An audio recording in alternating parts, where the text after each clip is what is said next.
যেতিয়াৰ পৰা জুবিনদাৰ খবৰটো কালি পালোঁ, অনাকাংক্ষিত যিটো খবৰ আমি কেতিয়াও কল্পনা কৰিব পৰা নাই, আজিলৈকেও এতিয়াও বিশ্বাসত লোৱাটো বহুত টান আমাৰ কাৰণে। আমাৰ নিচিনা হাজাৰ হাজাৰ লাখ লাখ মানুহৰ এইটো অৱস্থা হৈছে।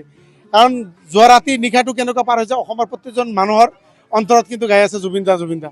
গতিকে যি আকাংক্ষিত খবৰটো আমি পাইছোঁ, এইটো খবৰটো এতিয়াও বিশ্বাসত লোৱাটো আমাৰ কাৰণে বহুত টান। গতিকে সঁচাকৈ আমি এটা কি হেৰুৱালোঁ আজি আমাৰ অসমৰ মানুহে, গোটেই ভাৰতবৰ্ষৰ মানুহে গম পাই আছে জুবিন দা আমাৰ কাৰণে কি আছিল। যেতিয়াৰ পৰা সংগীত বুজি পাইছিল তেতিয়া কেৱল জুবিন দাৰ গানবিলাক আমাৰ প্ৰজন্মৰ কেৱল জুবিন দাই আছিল। আৰু আমি আশা কৰিছোঁ জুবিন দাৰ যি সৃষ্টিৰাজি, এই সৃষ্টিৰাজিখিনি অসম চৰকাৰৰ লগত আমাৰ প্ৰতিজন অসমীয়াই আমি যাতে জীয়াই ৰাখিব পাৰোঁ। আৰু জুবিন দাক সদায় আমি আমাৰ অন্তৰত ৰাখিম। হাজাৰ হাজাৰ বছৰ পিছতো যাতে জুবিন দা আমাৰ মাজত জীয়াই থাকিব পাৰে তাৰ কাৰণে আমি চেষ্টা কৰিম।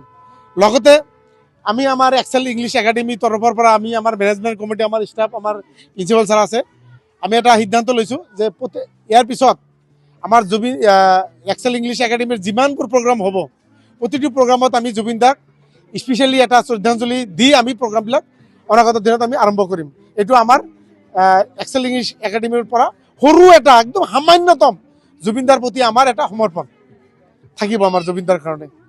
আৰু আমি চেষ্টা কৰিম জুবিন দাক আমাৰ ফালৰ পৰা, আমাৰ ছাত্ৰ ছাত্ৰীসকলৰ পৰা জুবিন দাৰ যি গান, জুবিন দাৰ যি সৃষ্টিৰাজি, তেখেতৰ সেই বস্তুখিনি যাতে আমাৰ ছাত্ৰ ছাত্ৰীসকলৰ মাজত আমি লৈ যাব পাৰোঁ। আৰু অনাগত দিনত আমি চেষ্টা কৰিম জুবিন দাৰ যি গানবিলাকসমূহ যাতে আমাৰ বিভিন্ন অনুষ্ঠানত যাতে আমি আমাৰ ছাত্ৰ ছাত্ৰী দি আমি গোৱাব পাৰোঁ, তাৰ কাৰণে আমি চেষ্টা কৰিম।